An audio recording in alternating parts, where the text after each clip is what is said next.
Hello my dear listener and welcome to our channel. I suddenly woke up, covered in cold sweat. I must have had that nightmare again, though I couldn't quite remember it. I suppose talking to the doc had helped somewhat. I knew I couldn't fall back asleep just yet, the nightmare would only return. I glanced at the alarm clock, it was 4:30 a.m., almost time to get up anyway. I might as well get dressed. Running a ranch started early and ended late, but I loved it. I had 535,000 acres in the foothills of the Rockies, with my nearest neighbor 50 miles in any direction. I'm sure of that fact because that's as far as you need to go from my property lines to reach anyone else. I went into my bathroom, shaved, showered, and returned to my bedroom to dress. When I was done, I looked like your typical cowboy. I was 40 years old now, my hair had turned mostly gray, and my weight had dropped from 260 to 200 pounds thanks to the hard work on the ranch. My face had taken on a weathered look from the sun and wind. Some of the women I had dated said I looked good in a rugged sort of way. I no longer resembled the man who had arrived from back east 10 years ago. Hell, I didn't even look much like my Italian roots anymore. But I was still alone. I just couldn't bring myself to get close to any of the available women. That's not to say I didn't enjoy going into town, but I never found a woman I wanted anything more serious with. One of my ranch hands once told me, if you wake up with the same woman for more than a week, it's time to go into town. So, I practiced what he preached. But as I got older, those trips grew farther apart, as they do for every guy, I guess. I made coffee and took a cup into my office. I was planning to start the day a little early. I flipped on the TV and tuned into a national news network. I loved having a satellite dish, it let me keep in touch with the world while enjoying rural life. Plus, my dude ranch guests would go into withdrawal without it. This was a working ranch, we had herds of beef cattle, bred horses and sheep, and even a buffalo or two. After living here for about 5 years, a small family one day pulled up my driveway, towing their travel trailer behind them. They asked if they could camp on my property. I respected them for asking, most people just set up camp wherever they pleased. I usually had to send a hand to tell them to leave. I don't know why I said yes this time, maybe it was because they asked, maybe it was the hopeful look in the boys' eyes, or maybe I just had a good breakfast. Whatever the reason, I sent one of the hands to help them find a good spot by the stream, under the trees, close enough to the ranch that the electric, water, and bathrooms were accessible. Early that evening, there was a knock at my door. The boy was standing there with a huge platter of cookies. He held them out and said, "Thank you for letting us stay under land. It's really nice here."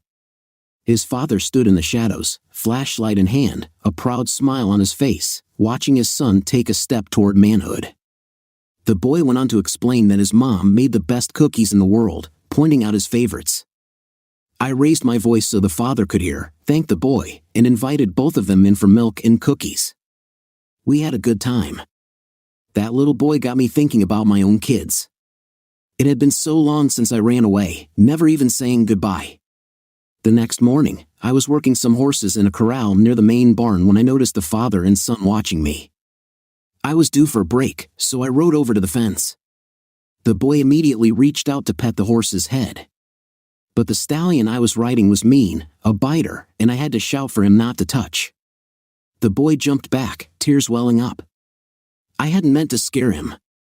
I dismounted, knelt down, and explained that the horse might bite, and I didn't want him to get hurt. When I finished, the boy gave me a hug. Feeling bad, I took him into the barn and showed him a newborn colt that we hadn't let outside yet. She was gentle, so I let the youngster into the stall to touch the baby. He asked me a million questions about the foal and her mother, and I guess I made a friend for life. Every time I turned around that week, the boy was right there next to me. His father apologized for his son's actions, but I assured him it was no problem. I enjoyed the company, and as the week went on, I grew attached to the kid. He was about the same age as my own son, who lived back east, and whom I hadn't seen in years. The boy was filling a void I didn't know I had. The family stayed for a week, and during that time, the boy managed to win over all the ranch hands. We were all sorry when they left. That fall, I decided to start a family-oriented dude ranch. It wasn't too difficult, the ranch already had 6 cabins with electricity and running water. I had the boys clean them up and add some amenities like water heaters. My house was huge, with a dining room that could seat 30 and a large living room. We even had a library filled with books on Western history. Everything was nearly ready, so we just winged the rest. I put a small ad in a family vacation magazine back east. While the initial response wasn't overwhelming, with a few replies and deposits, it was a start. As the time for our first guests approached, I held a staff meeting to plan the guest activities.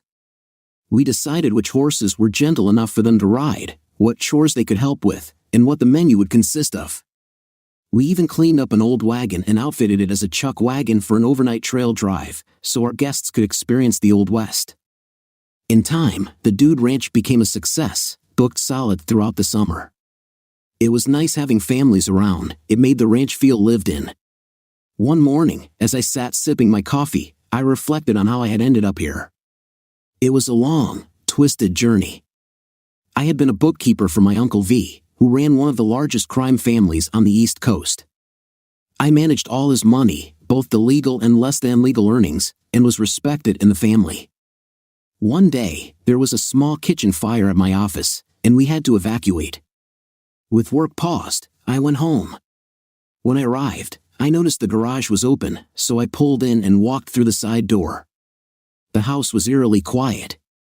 Hearing a faint noise upstairs, I grabbed my son's baseball bat from near the door and headed up to investigate. I quietly approached the bedroom, and that's when I saw them, my wife with another man. She didn't even notice me. But her lover did. He looked straight at me with a smirk. It was Tony Deo, an enemy from a rival family. The look on his face told me everything. He wasn't just with my wife, he was doing it to humiliate me. I don't remember what happened next. When the red haze of rage cleared, Tony lay on the bed, his head beaten to a pulp. My wife was on the floor, still breathing but badly injured. I had no idea what to do, so I called my cousin. He told me to calm down, get in my car, and drive over to one of his businesses. He'd handle the rest. When I arrived, they put me in another car and drove me west for 2 days, stopping outside Reno, Nevada, to let me gather my thoughts. During that time, my cousin's cleanup crew erased all traces of Tony.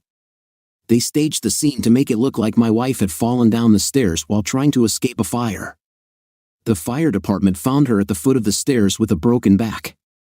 Her spinal cord had been severed, leaving her paralyzed from the waist down. She also lost control of her bladder and bowels. I felt no sympathy after what she had done to our marriage. One of her doctors suspected her injuries weren't from a fall and wanted to investigate further. However, his interest waned soon after he bought a new boat, likely due to a conversation with my cousin's associates.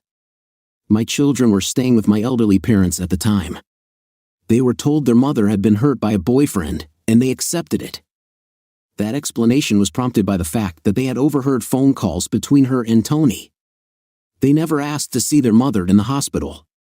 My handler then caused me deep emotional pain. It seems that Tony's distant cousin was the leader of another crime family, and he had placed a bounty on my head. I couldn't go home again, and I'd never see my children again. On my last day there, my handler gave me a new briefcase, and inside, I found everything I needed to become Tom Martin. Sam Pye no longer existed. My previous life had come to an end. I was dressed in Western-style clothes, just a simple ranch hand. My handler introduced me to another ranch hand, and we got into his pickup truck to begin my new life. I snapped back to the present and started my day. It was a Monday, and all the guests for the next 2 weeks were scheduled to arrive that morning. I walked into my office, turned on the welcome sign, powered up my PC, and began another Monday. Around noon, a limo drove up to the office while I was outside. My first thought was that these guests were likely going to be challenging. Most of the ones who arrived by limo tended to be. The back door opened, and 2 teenage kids stepped out. My next thought was that they appeared to be 2 very entitled kids with no parents in sight. Their stay would probably be brief. I considered starting a pool with the staff on how long they would last before wanting to go home. They stood around waiting for their luggage to be unloaded, and I thought they looked somewhat familiar, but my train of thought was interrupted by questions from my current customers. By the time I finished, one of my helpers had checked them in. At dinner that night, I gave my usual talk about the ranch and what we expected from our guests, as well as what they could expect from us. I reminded them that this was a working ranch and not a vacation spot that catered to every customer's needs. If they wanted specialized treatment, they would likely be disappointed. However, I assured them that we would do our utmost to make their stay memorable. I noticed that the two kids had found a couple of peers from another family and seemed to be getting along well. I might need to revise my estimate for their length of stay because this was a working ranch. I spent most of my time actually running the ranch. The hands assigned to our dude ranch customers had to be personable. They loved interacting with the customers, and the customers enjoyed their company. When they weren't explaining something, they were entertaining the guests with one tall tale or another. About a week later, I noticed some noise coming from one of the smaller barns where we stored hay and grain for the horses. When I investigated, I found one of the teenage boys and one of the teenage girls getting a bit too close for comfort. While I understood the challenges of teenage emotions, I also knew I needed to address this situation. I also needed to prevent this behavior, so I cleared my throat rather loudly. They weren't engaging in anything inappropriate, but they were definitely getting too close for comfort. I remembered being a teenager myself, so I understood their feelings, but I knew it was time to step in as a responsible adult. I gave the boy a serious look and said, "You need to leave." I almost laughed as he hurried for the door, bending over at the waist in his rush to exit. Then, I turned my attention to the girl and told her to finish getting dressed and meet me in the study in the main house because we needed to talk. As I walked out of the barn, I tried to figure out how to handle the situation. I had no experience raising children, let alone a teenage girl. By the time I reached the house, I was still uncertain about how to begin.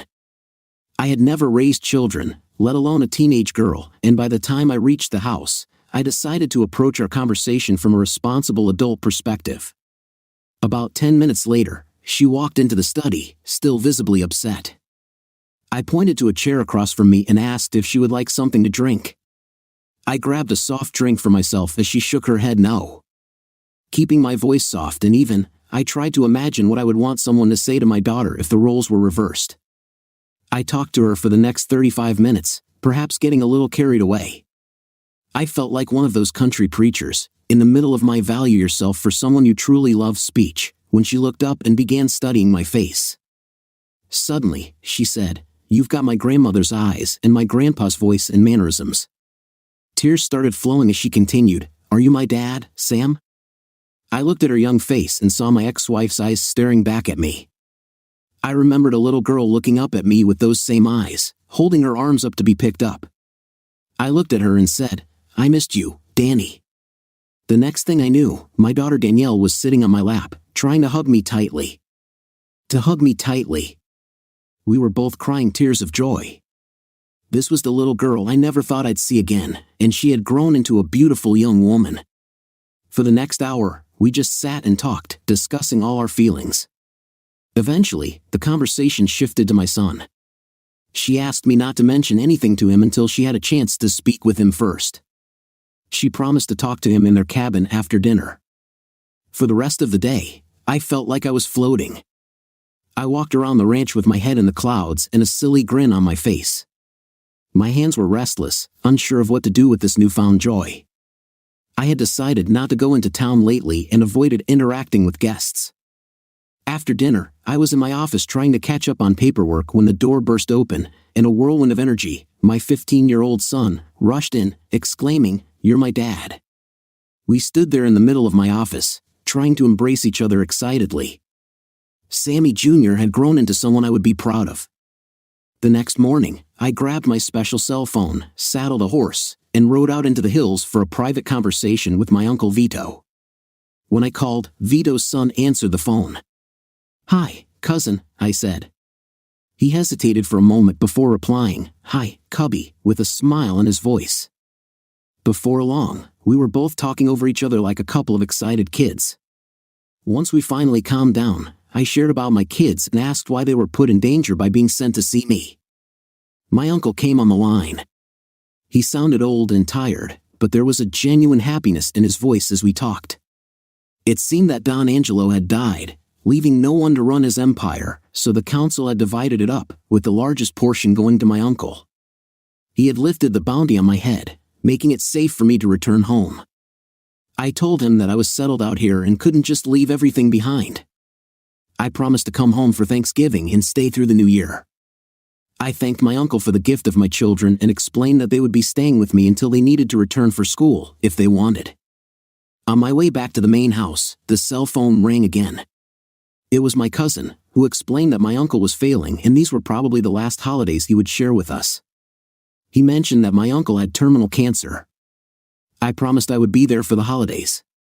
That night, I had my housekeeper open up 2 of the extra bedrooms in the main house. I only used the master suite and had closed off the other 6 bedrooms. The next day, while my kids were out enjoying the ranch, I had all their things moved into their new rooms.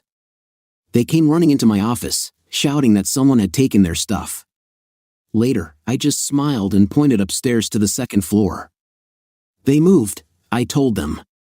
They quickly disappeared upstairs to inspect their new rooms. After a lot of noise from the 2nd floor, they came back down, wanting to know why I had gone to the trouble of moving their belongings when they were supposed to go back east next weekend. That's what you think, I said, explaining my phone call with Uncle Vito and that if they wanted, they could stay until school started. There were 2 very happy teenagers in that room. They said the rooms were beautiful but wanted a few things from town to personalize their spaces.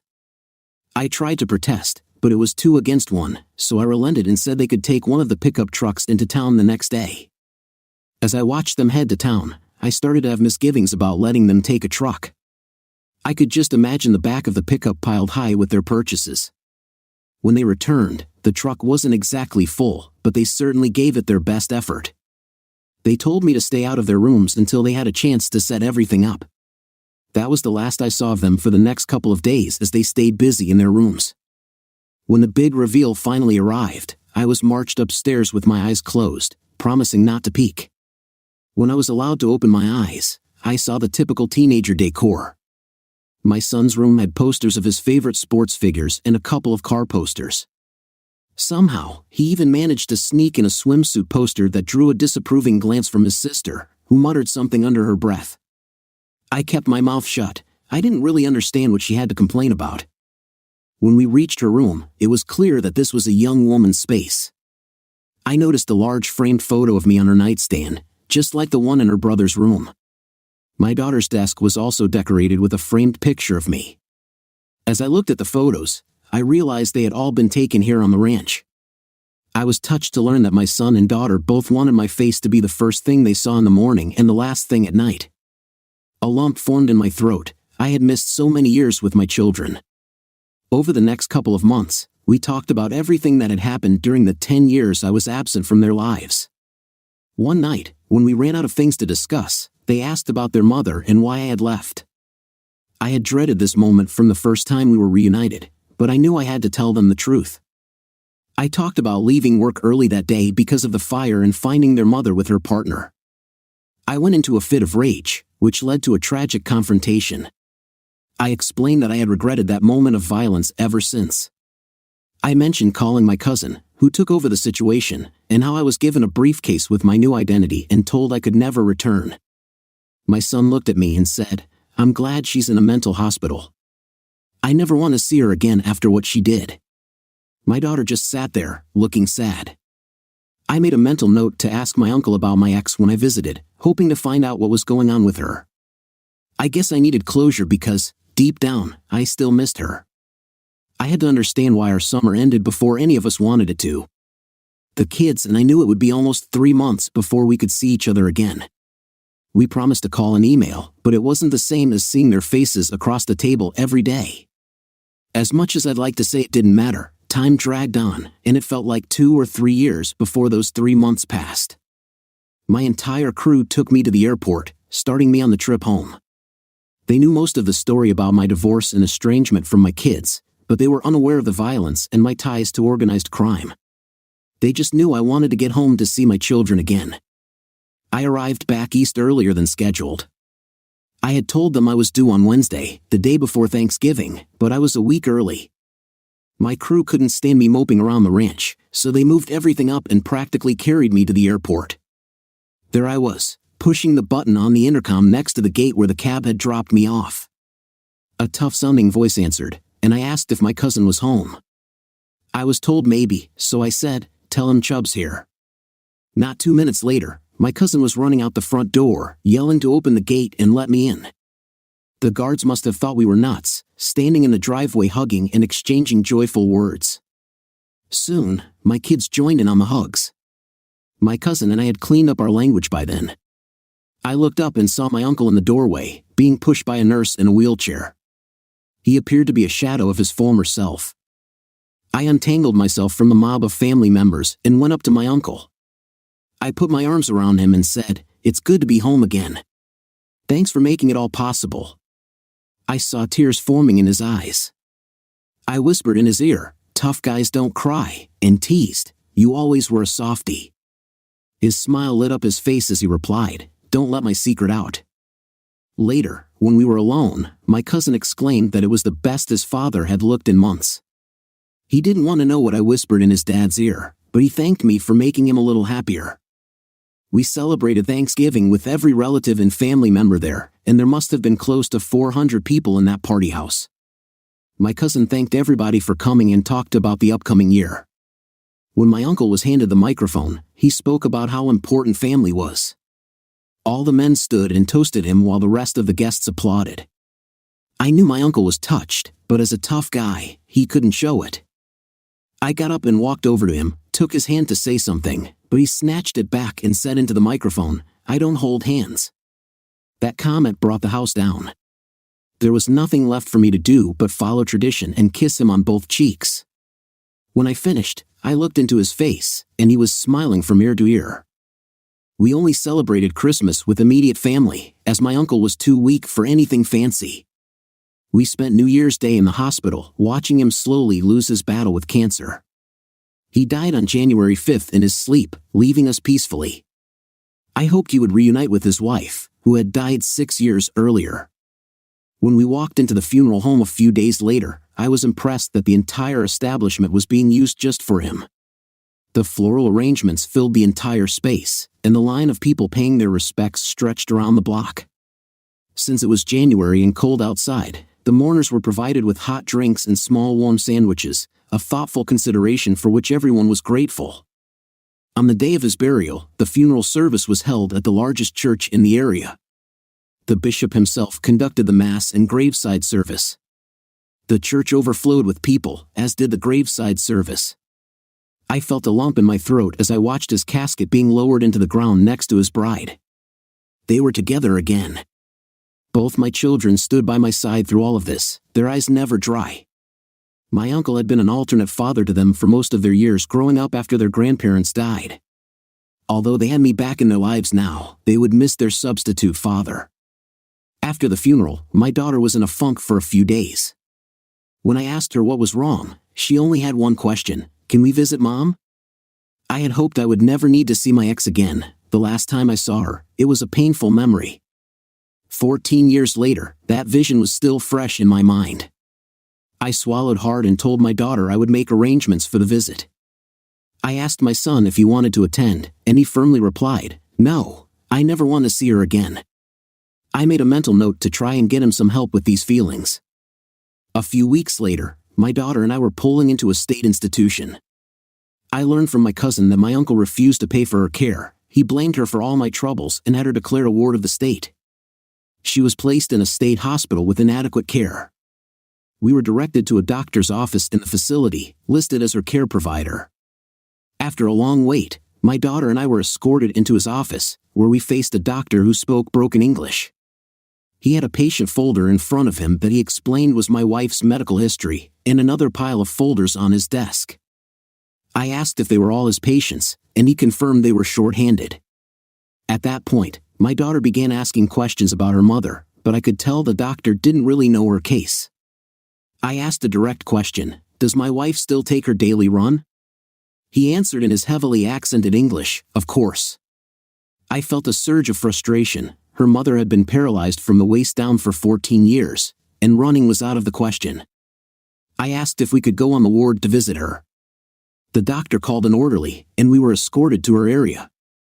We introduced ourselves to the head nurse and asked to see my ex. The nurse was very kind and knew all about her.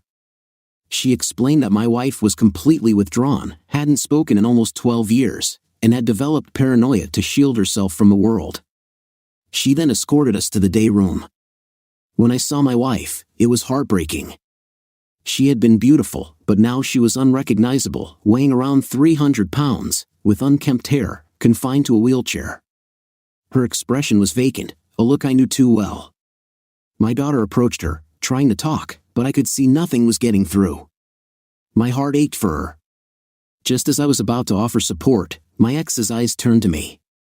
For a moment, there was a flicker of recognition before she began screaming and thrashing her arms. 2 orderlies restrained her, and the nurse administered a sedative that quickly put her out. The nurse mentioned that this was the first time she had seen any reaction in 5 years. She took our information and promised to call if there were any changes. We left that difficult place, and on the way back to my uncle's compound, my daughter broke down in tears. I promised her I would look into having her mother move to a better facility. I wanted her to have the chance to visit her mom in a place that provided proper care. After returning to the ranch, I began my search and found a highly regarded facility about 100 miles away. I paid a visit and was impressed. The doctors and staff seemed professional and genuinely caring. I spoke with the head doctor, who had helped me with my nightmares years ago, discussing my wife's condition. He noted that while her reaction to seeing me was concerning, it indicated she was somewhat aware of her surroundings. We arranged for her transfer to his care, and I shared the good news with my daughter, who cried tears of relief. A couple of months later, the doctor called and asked if he could have a photograph of my face. When I asked why, he said he would explain later. I sent him an 8x10 picture I had taken with my kids during a visit to colleges. Between helping my daughter apply for schools and moving both kids to the ranch, I forgot about my ex-wife in the photo.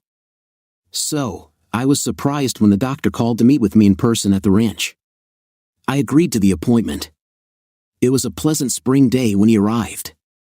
Since he rode out, we decided to visit one of my high meadows to enjoy the view. On the way there, we made small talk. Once we reached the meadow, we dismounted and sat in the grass. He told me that they were making progress with my wife. Her weight was down about 100 pounds, and she was starting to take notice of her appearance. She was even asking the nurses to brush her hair. Of course, she still didn't speak, but she would point to a brush if she wanted her hair done. Then he dropped a bombshell on me. If my ex was shown a picture of me, she would start yelling that I was going to harm her and would become agitated. Usually, she had to be sedated to calm down. He wanted to know if her fear of me was justified, then sat quietly, waiting for me to respond. I thought about how to answer and decided to be honest. I asked if what I told him would be covered by doctor-patient privilege. He replied that I could make him my patient for $1, and after exchanging the money, I began my story. I explained that I was raised in an organized crime family, my uncle was the boss, and I was his trusted bookkeeper.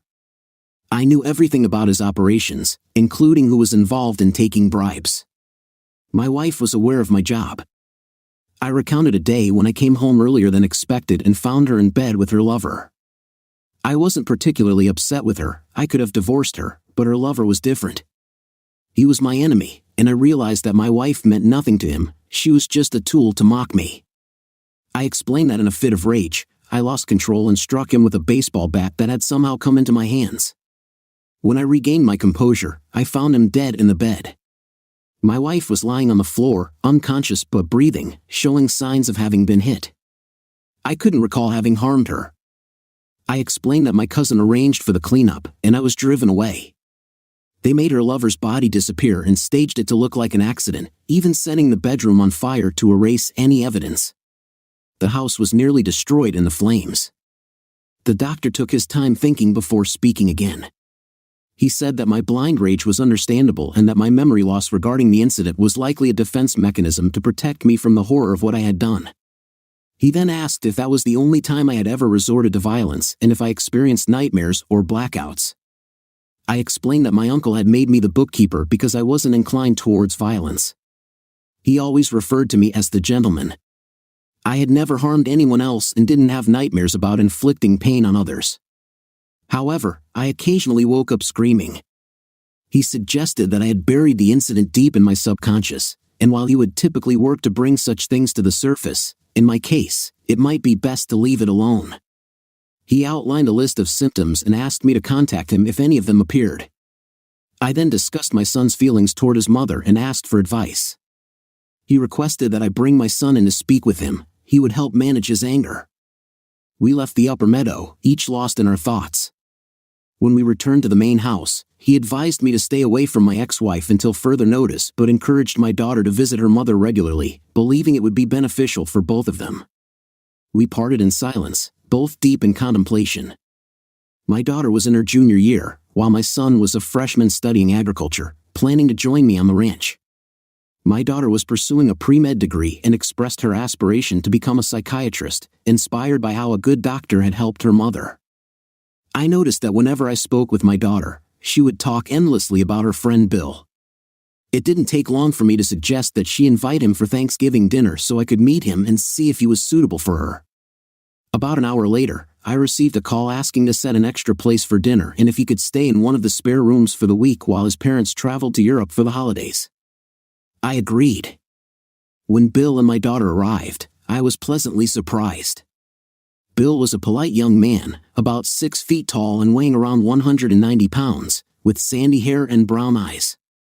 He was also a pre-med major, aspiring to be a surgeon. My daughter mentioned that her friend was a nice guy, but I had never really looked at another man in that way. Regardless, I liked him and thought he was a good match for her. I noticed that their eyes were often locked on each other, and for the next 2 weeks, they were inseparable. They followed each other around the ranch, much to the amusement of my hired hands, who started calling me Gramps and teasing me about needing to borrow a couple of dollars for a reception. On Valentine's Day, they got engaged, and a date was set for an August wedding. Soon enough, I found myself standing in the foyer of a local church, waiting for the bride to arrive. As I grew increasingly nervous, the priest leaned over and assured me that brides are often late and not to worry. Sure enough, she arrived. As we walked down the aisle, I noticed a wheelchair at the end of the first row on the bride's side and spotted my friend, the psychiatrist, sitting with a woman in the front row. I was so focused on guiding my daughter down the aisle that I didn't pay them much attention. When I handed my daughter over at the altar, I turned to take my seat and was surprised to find myself looking into my ex's eyes. My daughter gently placed her hand on my arm and whispered, "It's okay, Daddy, I invited her." I took my seat next to her, bracing for a potential outburst, but my friend just smiled knowingly, indicating that everything would be fine as long as I kept my distance. When the priest finally pronounced them husband and wife, I felt tears welling up. I glanced at my ex and saw tears streaming down her cheeks as well. When the newlyweds turned to walk down the aisle, I instinctively moved across my ex to avoid blocking her view. However, her doctor gently grabbed my arm, shaking his head. He whispered, "Don't touch her, she's not ready for that yet." The moment passed, and I joined the procession out of the church. I didn't see my ex again at the reception, but while I was dancing with my daughter, she remarked on how far her mom had come. I reflected on my own feelings toward my ex and realized I had also made progress. I felt proud of her for how far she had come, and I noted that some of the resentment I had felt over the years had softened. I made a plan to call her doctor the following week to set up a golf date. We needed to talk. During our game, I complimented him on the progress he had made with my wife. He mentioned that she was still quite fragile, and even a simple touch from me could set her back years, but her presence at the wedding and sitting next to me was a significant step forward. I asked how he had helped her become more comfortable with me. He explained that it began with an 8x10 photo of me he had framed and placed in his office. At first, it was on a shelf, almost out of her line of sight. When she stopped reacting negatively to it, he moved it a little closer. After almost a year, he was able to put it on his desk without triggering a panic. He then started discussing her feelings toward me, helping her understand that the photo posed no threat. One day, during one of their meetings, she had a breakthrough and began recounting that day many years ago. She remembered the pain she felt and how things had unfolded. Her doctor shared my side of the story with her, and afterward, she had a lot to process. The next time I heard about my wife was from my daughter, who asked if her mom could join us for Thanksgiving dinner. I agreed, provided it was okay with her doctor. I called him the next day, and after some hesitation, he agreed, suggesting that he and his wife accompany my ex. On Thanksgiving Day, the three of them arrived about an hour before dinner was set to be served. My ex was wheeled into the living room, where everyone was gathered. Initially, she seemed overwhelmed by the crowd, but eventually, she settled in and attempted to join in on a few conversations. I kept my distance, trying not to add to her stress. At the dinner table, I was asked to give the blessing. I started my blessing by asking God to watch over everyone present and help them have a wonderful year. I especially included the newlyweds and asked for support from my ex with her challenges. As I glanced over, I caught her shyly smiling at me, and her doctor gave me an approving look. My daughter started to cry, while my son sat there in shock. The others at the table didn't grasp the significance of my little prayer. For the next couple of hours, we enjoyed a typical Thanksgiving dinner combined with an Italian feast. There was enough food to feed a small nation. When we finally left the table, there wasn't a single empty space in my stomach. After dinner, we all gathered in the living room for coffee and after-dinner drinks. I was sprawled in my lounge chair, resting my eyes, when I sensed someone beside me. Peeking through my eyelids, I saw my ex sitting there, looking at my outstretched hand as if she wanted to touch it. I stayed perfectly still, and then I felt a very gentle touch on my hand, quickly followed by her withdrawing it. I remained still, pretending nothing had happened. A moment later, I felt the touch again, this time firmer and lingering longer, before I heard her wheelchair move away. When I opened my eyes, I saw her doctor holding both her hands, talking to her. Later, I learned that he was reassuring her that I wouldn't hurt her, just as he had told her, and he mentioned that there was a place for her in my heart. As they were leaving, she glanced back at me and mouthed a thank you. Later in the week, I had a conference call with her doctor and my daughter. We all felt she was strong enough to spend Christmas Eve and Christmas Day at my house. The doctor couldn't make it due to a booked cruise, but he entrusted my daughter with her care. He advised me to be as low-key as possible and let her initiate any contact between us. When Christmas Eve finally arrived, I was on pins and needles, worried that I might upset my ex and ruin the holiday for everyone. I decided to spend as much time as possible in one of the barns, checking on things. As I walked between two of my buildings, I heard my ex call my name, beckoning me over. I approached and sat on one of the porch chairs, trying to appear non-threatening. She wheeled her chair closer and softly said, "Please don't be afraid of me. I know now that you never meant to hurt me all those years ago, and I would like to see if maybe we could be friends." I began to stand, but a scared look crossed her face, so I quickly sat back down. My emotions got the better of me, and tears began to run down my cheeks. Out of nowhere, a tissue appeared, and she reached over to gently dry my eyes, whispering that it was okay and asking if we could be friends again. I nodded in agreement, noticing my daughter and son watching with pleased expressions. Later that night, I found myself alone with my ex. She needed help getting upstairs to bed, and I offered to find some women to assist her. However, she shook her head and asked if I would do it instead, saying there was no reason to disturb everyone just for her. I walked over, bent down to pick her up, and felt her arms wrap around my neck, a hug that felt more comforting than anything else.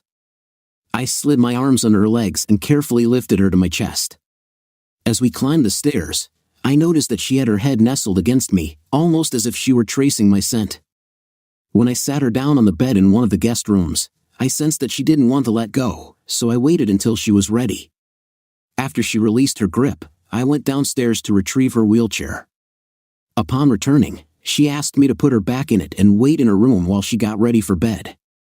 About 10 minutes later, she emerged, her hair up, face washed, and dressed in a simple cotton nightgown that covered her completely. I had turned down her bed while she was in the bathroom, so I gently placed her in it and tucked her in. When I leaned over to kiss her goodnight, she turned her head, and I only caught her cheek.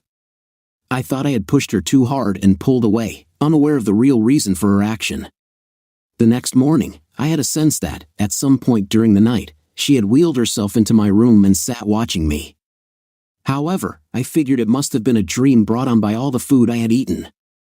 I got dressed and walked into the hallway, where I found her sitting at the top of the stairs, waiting for someone to help her down. When she saw me, she raised her arms and said, "Please." I carried her to the kitchen where everyone was gathering, and it got very quiet in there. After setting her down, I went back upstairs to get her wheelchair and arranged her comfortably in it.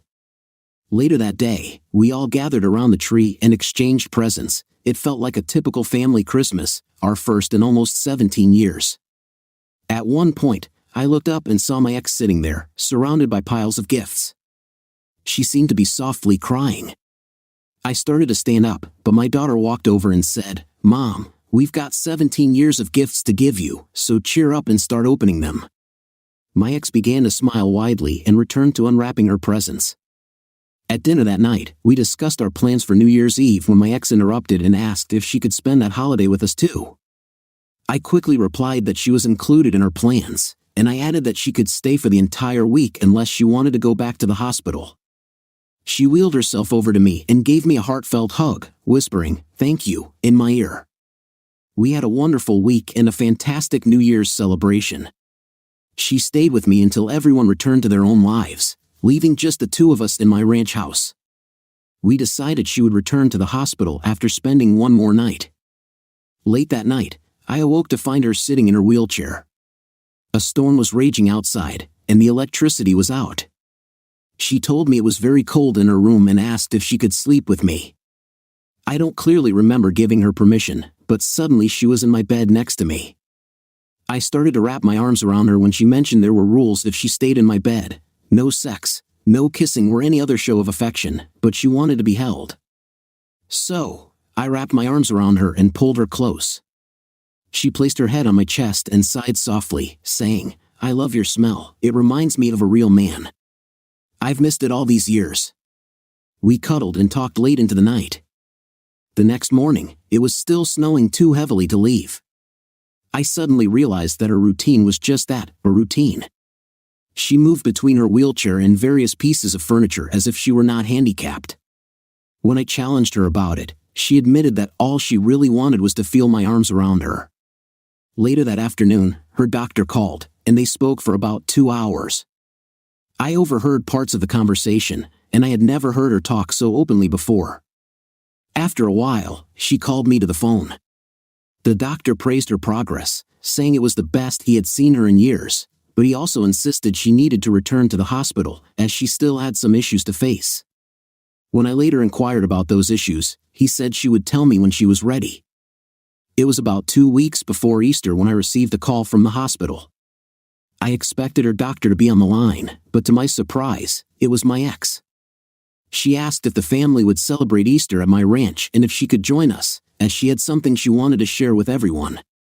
I agreed to pick her up a few days before the family was scheduled to arrive, wanting to hear her news first. Her voice sounded weak and a little shaky, but I assumed it was from the recent challenges she had faced. A few days later, I picked her up from the hospital. Her face looked tired and drawn, as if she bore a heavy weight. It was spring, and all the wildflowers were in bloom, the trees were opening their leaves. I loved this time of year, a season of rebirth. I wheeled her around, pointing out the beauty around us, and we had a great afternoon together, as if we had never been apart. That night, as I carried her up to bed, she asked if she could sleep with me, saying she really missed being held. At some point during the night, I awoke to find her beside me. I noticed she seemed emotional but was reluctant to share her feelings. "Remember rule number 2, no kissing," she said as she began to share her story. She recounted how Tony had first seduced her with drugs and, after a few encounters, completely controlled her. The doctors had explained that she had struggled with mental health issues all her life, which Tony had exploited to manipulate her. She was as dependent on him as a heroin addict was on the drug. She described the night I found her in bed with him, saying she never realized I was there until Tony used her to shield himself from my blows with a baseball bat. She recalled the sudden pain in her back as Tony pushed her to the floor. Although she knew I was trying to hit him, she was in too much pain to move. She passed out and later woke up in the arms of a fireman who was carrying her out of the burning house. When she regained consciousness in the hospital a few days later, she learned that her back had been broken and her spinal cord damaged, meaning she would never regain the use of her legs. Shortly after, she began a long descent into despair that kept her captive for the next 14 years. Her doctor explained that my daughter and I had rescued her from the care she had been receiving at a state institution, putting her in his care. He helped her realize that we weren't trying to take her life and that we still loved her, despite everything she had done. Then came the difficult news. It seemed that Tony or one of his friends had left her with HIV. Due to her poor care and long period of suffering, her HIV had progressed to full-blown AIDS before it was diagnosed. The doctors could do nothing but make her comfortable, and she wouldn't be here next Christmas. At this point, I couldn't hold back my tears. I cried all night, holding her tightly. We shared this news with the rest of the family after dinner on the Saturday before Easter. On Sunday morning, all the family attended Mass together, seeking God's support. She left us in October, expressing a wish to be cremated and have her ashes spread under a large oak tree at the hospital. She shared that this was a special place for her, where she and her doctor had meaningful conversations that brought her back from the darkness. The following spring, I had a marble bench installed at the site with a plaque featuring her name, dates, and the words, "The world was a little better place while she was here." I began visiting the hospital every month or so to play golf with her doctor, Harold. Over the years, we had developed a strong friendship, and I often enjoyed chatting with him. After our golf games, we would spend hours at the 19th hole, and Harold's wife would often scold us, insisting I stay over rather than drive home late. On my way back home, I would stop at the bench and share updates with her about everything happening in the family. I realized how much I missed her and that I still had an empty spot in my heart for her. The bench became a popular spot for other families visiting their loved ones at the hospital. One day, a landscaper arrived and transformed the area into a small stone patio with a walkway for wheelchairs. Soon, there were flower beds and even a small pond with goldfish. I knew my ex would have loved it. One day, while sitting at her spot with my daughter and son-in-law, they told us that my ex and I were going to be grandparents next spring. I don't know about my ex, but I was smiling from ear to ear. A few years later, I received a call from my son, who was in his senior year of college. He asked if he could bring a friend home for Thanksgiving, mentioning that his buddy was studying to be a vet and would love to see our operation. This was the first time he had made such a request since leaving home, so I agreed. The week before Thanksgiving, I saw my black H2 Hummer pull up the driveway. That Hummer was my pride and joy. A few months ago, I had discovered my son's compact car in the garage, along with a note saying he needed extra cargo space and had taken my truck. After a day of feeling annoyed, I remembered how poor the gas mileage was on the Hummer and begrudgingly thought my son had outsmarted himself. When my son hopped out of the Hummer, I was stunned to see his friend, one of the most beautiful redheads I had ever encountered. She stood about 5 feet 6 inches tall, took my son's hand, and they walked over to me. As I looked into her green eyes, I thought to myself that I wished my vet looked that good. Over the next few days, I learned about her history. Shauna was an only child who lived with her divorced mother 1 state east of us. Her father had left them for a 22-year-old woman he had met, taking every dime he and her mother had, and fled to a small island in the South Pacific. This left her mother and Shauna with nothing but debt. Her mother was forced to file for bankruptcy and moved them into a small apartment in a less desirable neighborhood. She found a job as a receptionist or billing clerk for a doctor, which covered their expenses but left little for other necessities. To help make ends meet and ensure Shauna could attend college, her mother worked as a waitress at a nice restaurant at night. Despite their struggles, Shauna excelled as a straight-A student and received a scholarship to my son's college, though she had to work as a waitress in a local diner for spending money. She managed to maintain a 3.8 GPA, demonstrating her dedication and hard work. I was proud that she let my son into her life. I did notice that they were often quite close, almost inseparable, which made me smile. During Thanksgiving recess, they spent their time exploring the livestock on my ranch. Given their long hours spent together, I imagined they were taking advantage of the time to bond. To my surprise, they started discussing which animals and pastures needed a little care. By the end of their visit, Shauna had an invitation to spend Christmas recess with us. I felt she was welcome any time she wished. I was saving money for her visit and even figured out what my regular vet would have charged for his services, sending her that amount in cash. I thought cash would be more personal than a check. A couple of days after Shauna and my son left, I received a phone call from him. It seemed that Shauna wanted to spend the holidays with us, but this would mean her mother would have to spend them alone for the first time since Shauna was born. She was unsure what to do. For me, it was an easy decision. Her mom could come out too. We had the space, and if she preferred not to stay in the main house, there were plenty of guest houses on the ranch. A week later, after a few more phone calls, I received the final confirmation from my son about the dates. I arranged for her mother to have a first-class round trip to the airport near the college at my expense, so she could ride to the ranch with her daughter, allowing my son and me to avoid feeling obligated to entertain her until the kids arrived. It seemed like a win-win situation. When the time came for them to arrive, I found myself standing in front of the main house, watching down the driveway, excited to see the kids again. My daughter was also scheduled to arrive around the same time. She actually got there first, about 5 minutes before my son. My daughter actually arrived first, about 5 minutes before my son. She, her husband Bill, and their baby Amanda were still standing in the driveway when the Hummer zipped in. My daughter and her husband walked over to greet my son and meet his new love. I approached a little more slowly, carrying my granddaughter. My son hopped out of the front seat, and then the back door opened. I couldn't believe my eyes. Shauna's mom stepped out, an older version of Shauna, radiating a beauty that only maturity can bring. I admit, I just stood there, staring. My daughter walked over to me to take the baby and whispered, "Dad, shut your mouth. It's hanging open, and you're embarrassing us." I regained my composure and walked over to welcome Shauna's mom, Bridget. She had the most beautiful red hair, striking green eyes, and an elegant presence. I was so taken aback by her charm that I struggled to form words, let alone a complete sentence. She smiled at me warmly, and I felt a spark of connection.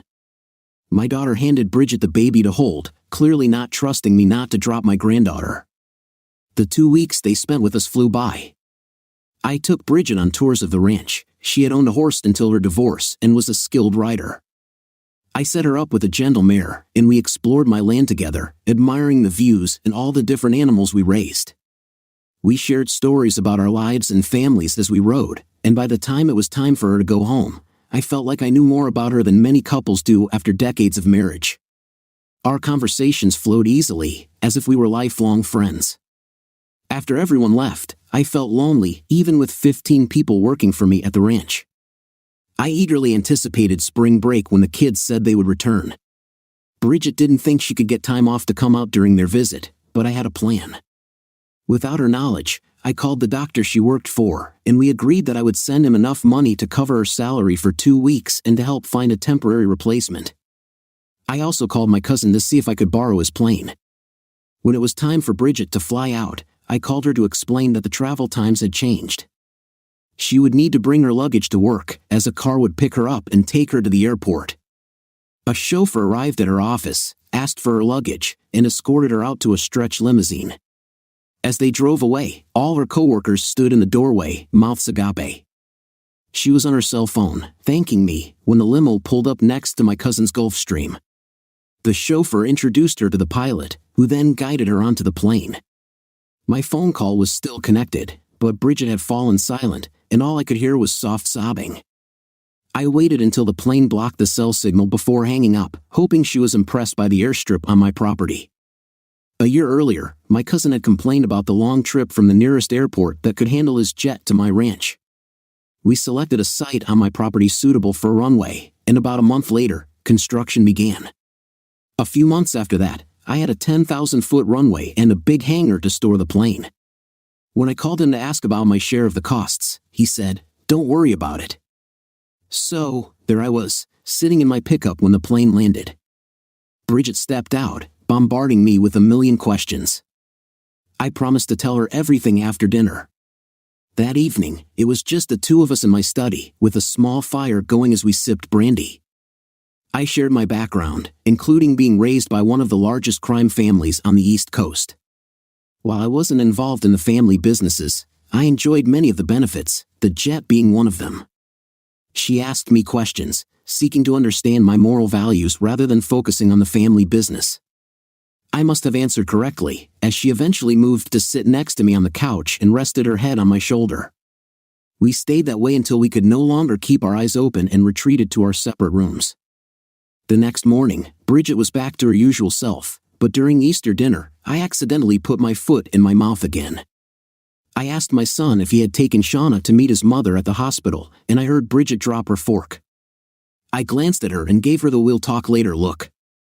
She didn't finish the food on her plate. That night, I invited her into my study.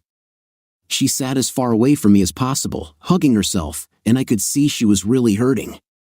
I wanted to comfort her, but she had built a wall between us. I knew I had to be honest and decided to share everything.